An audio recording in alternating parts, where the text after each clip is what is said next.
Good afternoon. ABC News now presents the President's News Conference.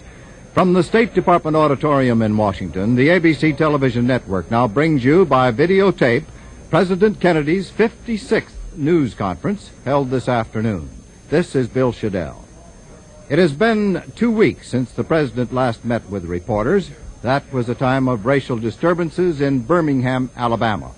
And the President came to that meeting with a prepared statement concerning mediation. The President, followed by staff members, now enters the auditorium. The reporters rise as their custom. Ladies and gentlemen, the President of the United States. Mr. President, how do you regard the Alabama governor's announced intention to block the integration of the University of Alabama? For instance, do you or does the government plan to use federal marshals as it did in Oxford, Mississippi, if the governor does go through with his announced intention to prevent these Negro students from entering? Well, I hope that would prove unnecessary. I hope this is a matter that can be settled by the local authorities in Alabama. The university, since last October, as Board of Trustees have taken the position that they would accept a court order. They've now indicated that they'll accept these students. The courts have made a final judgment on the matter, and I would hope that the law-abiding people of Alabama would follow the judgment of the court and admit the students. Every other state in the country has integrated their state university, and I would hope that Alabama would follow that example. I know there's a great opposition in Alabama and indeed in any state to federal marshals and federal troops, and I would be very reluctant to see us reach that point. But I am obligated to carry out the court order. That is part of our constitutional system. There is no choice in the matter. It must be carried out. And laws which we do not like must be carried out, and laws which we like. This is not a matter of choice. Were a matter of choice, it would not be law. So that these decisions must be enforced. Everyone understands that. Now, I cannot believe that the governor wants us to send federal troops there. I cannot believe he wants us to send federal marshals there. I cannot believe that he would not prefer to have the people of Alabama govern this matter and accept the order of the court and maintain law and order. The governor has taken action against federal troops who are now stationed at federal bases in Alabama and has taken the action to the Supreme Court. I said that I welcome that. This is where these disputes should be settled. So that I would hope that the fact that the governor has chosen to carry out our dispute in the courts indicates that in the final analysis he will accept the judgment of the court in the cases coming up in June, as I would accept the judgment of the courts as to my powers to use control federal troops under certain conditions in various states. We're a people of laws, and we have to obey them. Yes. You have predicted a sharp drop in the price of wheat as a result of yesterday's referendum. I wondered if consumers can look forward to proportionate reductions in the costs of certain foodstuffs as a result. As you know, the amount that a farmer gets in a loaf of bread is about 1 cent out of so that you won't expect a very sharp drop. What I'm concerned about has been that you would have a drop in prices because you would have a great buildup of surpluses. A free market is regulated by supply and demand. If the supply is greater than the demand, and quite obviously it can be and will be because everyone is now free to plant what they wish, then of course that knocks the price down so that we'll have a combination of lower prices and larger surpluses. We sought to avoid that. But this is a free country, and the farmers were offered their choice, and they made the choice by a great number of them voted for the free market and unlimited production.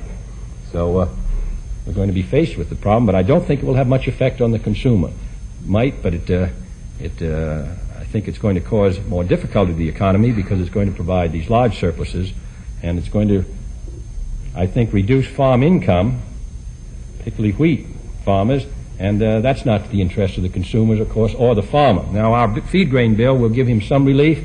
We will administer the laws that are now in effect in such a way as to give him maximum protection, the wheat farmer. We'll cooperate in every way we can to maintain his income as high as we can. But I am concerned, as I said before the vote, that production will be increased and income will drop and price will drop.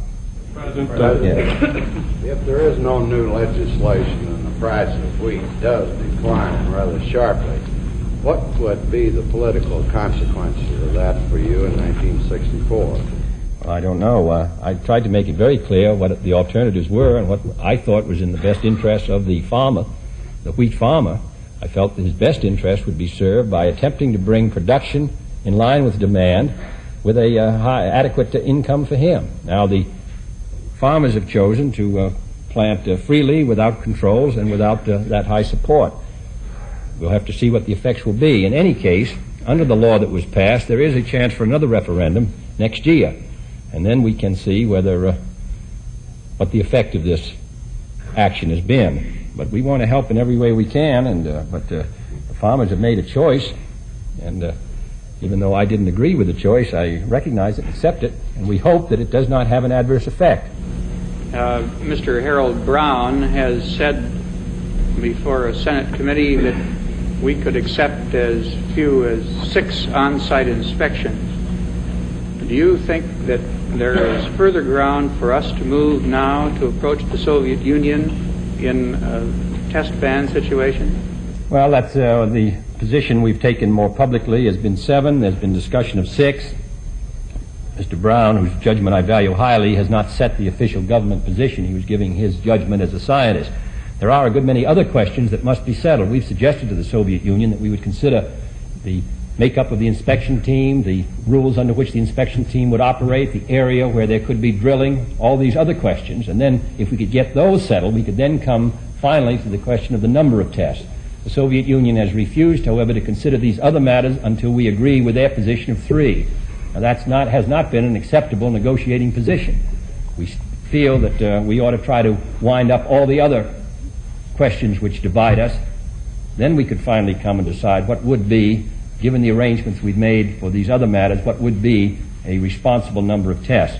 But we are back and forth to the Soviet Union, and we're still hoping that we can find perhaps an easing of their position. Where is the genie, sir? Is it out of the bottle or in the bottle?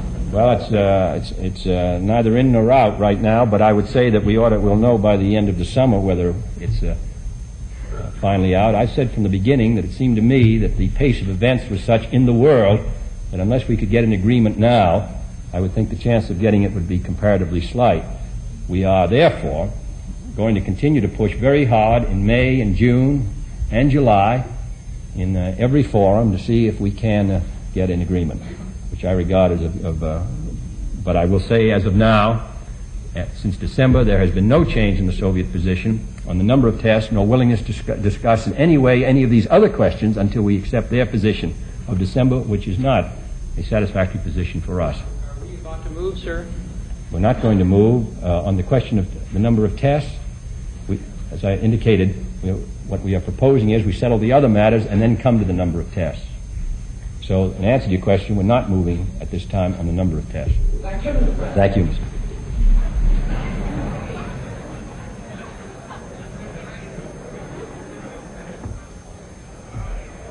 Well, this is certainly one of those rare occasions when a news conference with so many reporters in Washington has ended before the usual half hour has been used up. The President is leaving the State Department auditorium and will be returning to the